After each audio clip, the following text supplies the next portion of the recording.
A person often meets their destiny on the road they took to avoid it. Jean de La Fontaine, 17th century poet. Individuals may have plans and have schedules, but life tends to be unexpected and chaotic. Today, the artifact I choose to showcase with you is my crucifix necklace. It is a powerful symbol of love and sacrifice, as it depicts Jesus on the cross as he sacrificed his life to save the world, which is different from a pale cross, which is just to symbolize Christianity.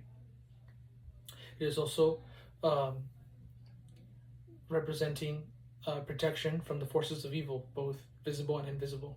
Today, I'd like to share with you how I got this necklace and its meaning in my life. But first, let me make something clear. I'm not here to convert anybody. I'm not here to convince anybody, and I'm not here to prove God's existence.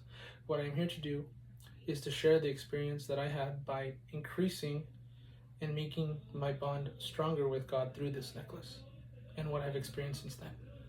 So without further ado, here's a short story of how I got this necklace. I originally thought that this necklace was given to me by my godparents as a baptism gift when I was a baby. However, that is not the case. My mother recently told me that I actually lost the original necklace when I was about 3 to 4 years old. And this is an exact replica of that necklace that she was able to afford.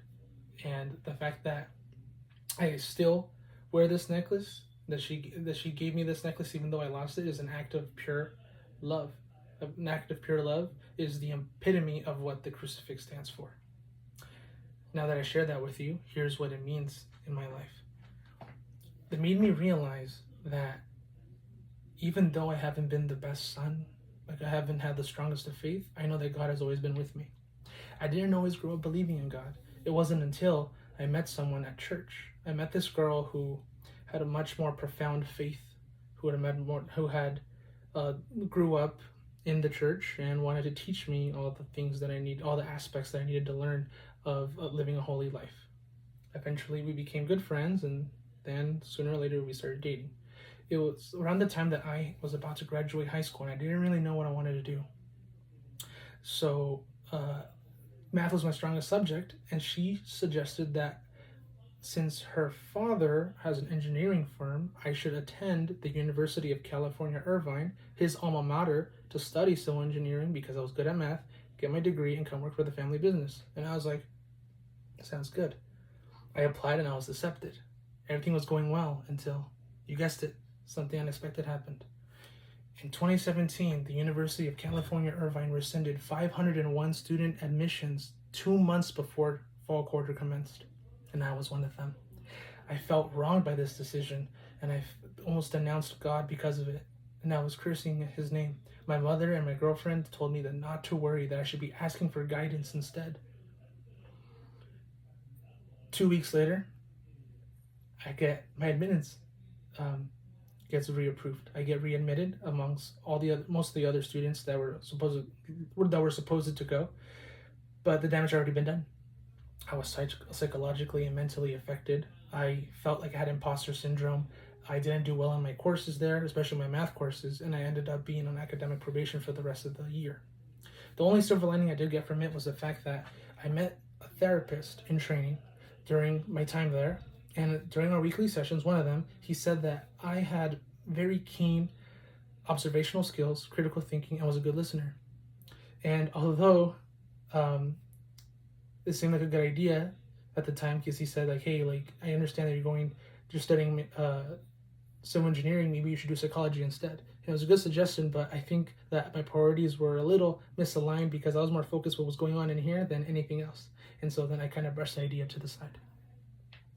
I had to come back home, and the reality is that more things were unexpected, like because I have failed my opportunity to, continue my education at that school, I missed the opportunity to work at the firm, and consequently, I lost the girl. I was kind of lost, and I was at my lowest low, and I took off my necklace, and I almost denounced God completely. It wasn't until one day where I kind of felt a nudge where like, you have to put the necklace back on. Like you need to wear it back on. Like it's a part of who you are as a person. And so I kind of listened to it for once in my life and said, you know what? Okay, like I'll put it on. And 5 years later, after error and trial, I kind of figured out what I wanted to do. I want to study psychology. I want to help people. I want to understand why people behave the way they do, kind of figure out the inner workings behind their behavior and thoughts. And it was because of the fact that I strengthened my relationship with God that I was able to see that things, or I realized that things were able to work in my favor once I stopped seeking perfection and kind of letting go of control. Just kind of go with the flow and let things be. And then maybe if I have to backtrack or start over again, it's for the better. With that being said, let me refresh your memory and take you back to what we just talked about today. It is better to have the strength and to continue to persevere through difficult circumstances than to become stagnant and seek perfection and never commit any action. Today I spoke to you about my crucifix necklace and the special place it holds in my life. And I may have gone over the time, but it was very difficult for me to talk about this. It was very, anxiety driven. But I think that the circumstances have to happen in life where circumstances have to happen. And most of the time they're not going to go the way we planned them to. But it's better that they have happened and we learn something from it so that we can use it in same or familiar experiences.